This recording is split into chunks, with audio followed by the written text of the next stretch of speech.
بسم اللہ الرحمن الرحیم۔ اللہم صلی وسلم علی النبی رحمہ۔ نفس اور قوموں کا مقدر۔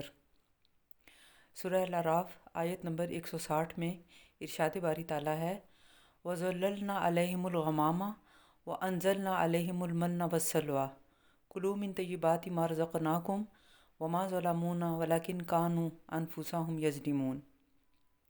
اور ان پہ ہم نے بادلوں کا سایہ کیا اور من و سلوہ اتارا، پاکیزہ چیزیں کھاؤ جو ہم نے تمہیں عطا کی ہیں، ہم نے ان پہ ظلم نہیں کیا بلکہ وہ خود اپنے نفسوں پہ ظلم کرنے والے تھے۔ اس آیت میں قوم بنی اسرائیل کا ذکر ہو رہا ہے جو کہ پہلے غلامی کی ذلت آمیز زندگی بسر کر رہے تھے۔ پھر اللہ نے حضرت موسیٰ علیہ السلام کو مبعوث فرمایا اور ہدایت کی روشنی عطا فرمائی، نہ صرف ان کی روحانی بالیدگی کا اہتمام فرمایا بلکہ ان پہ من و سلوہ اتار کر ان کو فکر معاش سے بھی بے غم کر دیا۔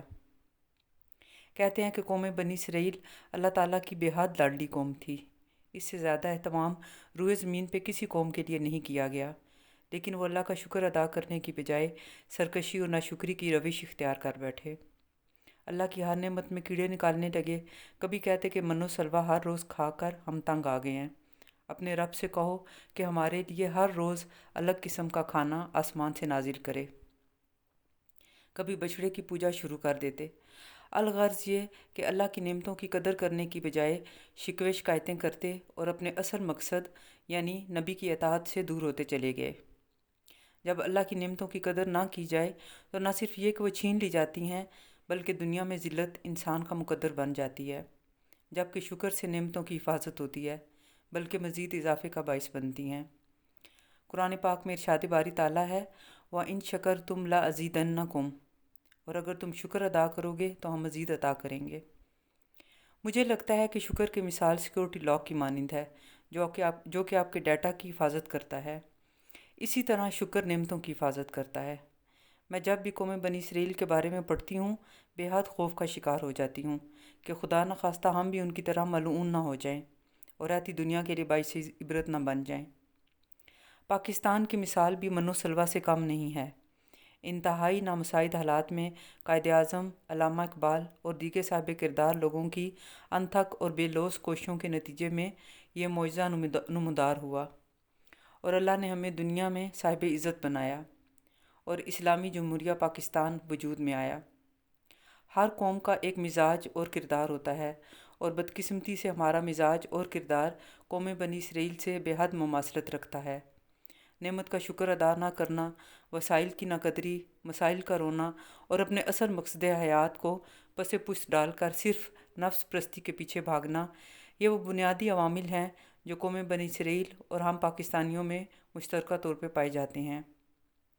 جب کوئی شخص یہ کہتا ہے کہ پاکستان کے حالات کبھی نہیں سدھر سکتے کیونکہ یہاں کے لیڈر بہت برے ہیں اور سسٹم کا رونا روتے ہیں، تو میں سوچتی ہوں کہ اصل میں تو یہ ہمارے اندر کا مسئلہ ہے کہ حالات ہر آنے والے دن کے ساتھ گراوٹ کا شکار ہیں، ورنہ جہاں تک لیڈران کا تعلق ہے تو اللہ تعالیٰ نے سب سے پہلا لیڈر جو مملکت خدا داد پاکستان کو عطا کیا وہ قائد اعظم جیسا عظیم صاحب کردار انسان تھا۔ اصل مسئلہ ہمارے نفسوں کا ہے کہ ہم نے ان کی اصلاح اور تربیت نہیں کی۔ ارشاد باری تعالیٰ ہے کہ اللہ نے کبھی کسی قوم کی حالت اس وقت تک نہیں بدلی جب تک کہ وہ خود اپنی حالت نہ بدلے۔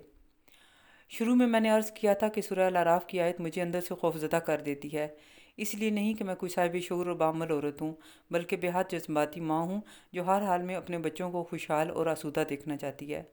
میری دل سے خواہش ہے کہ ہماری آنے والی نسلیں خوشحال اور باعزت زندگی گزاریں۔ جب بھی کسی موقع پہ قومی ترانہ سننے کا اتفاق ہو تو میرے دل کی حالت بے حد بے قرار ہو جاتی ہے اور اپنے آنسوؤں پہ قابو نہیں رہتا۔ ان لمحات میں اللہ سے پاکستان کی سلامتی کے لیے دعا مانگتی رہتی ہوں، کیونکہ ہمیں یہی بتایا گیا ہے کہ جب دل پہ رکت طاری ہو جائے تو دعا کبھی رائگاں نہیں جاتی۔ آپ سب کا بہت شکریہ۔